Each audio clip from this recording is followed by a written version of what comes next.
Okay, I just finished Stranger Things Season 5, Volume 2 about 20 minutes ago, and I've kind of just been sitting here thinking about everything I just watched. Here are just my quick, raw reactions. Haven't put that much thought into it, but I just want to share some things right off the bat. Later, I will do a more in depth, detailed video on what I think. Holy shit, dude. This was insane. There was so much stuff going on.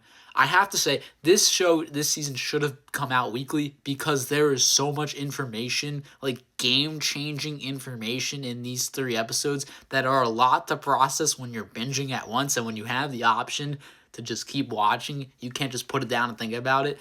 But yeah, this should have been weekly because there's so much shit going on. There's so many characters, so many storylines, so much mind blowing information.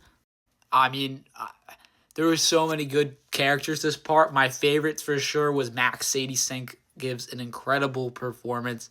Second, I'd probably have to go with Holly, honestly. I think the two of them are just such a great duo and acted their asses off this part.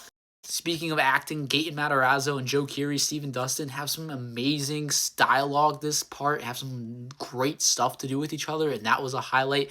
Of course, Vecna, he's Vecna, he's insane.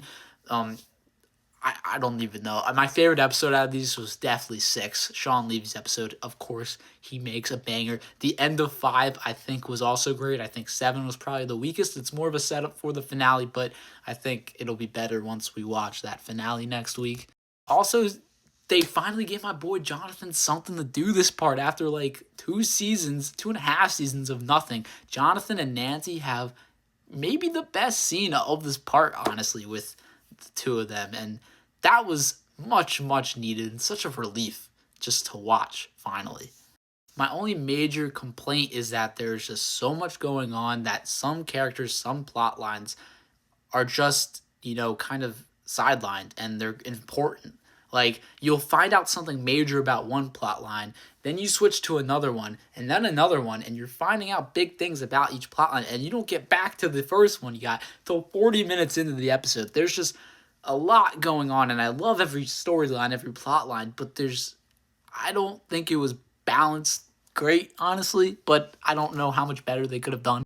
Also, Byler, it's not happening. It never was going to happen. I mean, people just mistook male best friends for lovers. I mean, Mike never showed any sort of love, affection towards Will, and I'm glad they, you know, didn't do anything with that because it really doesn't make any sense. I'm sorry, Byler fans. I do not understand what you are seeing.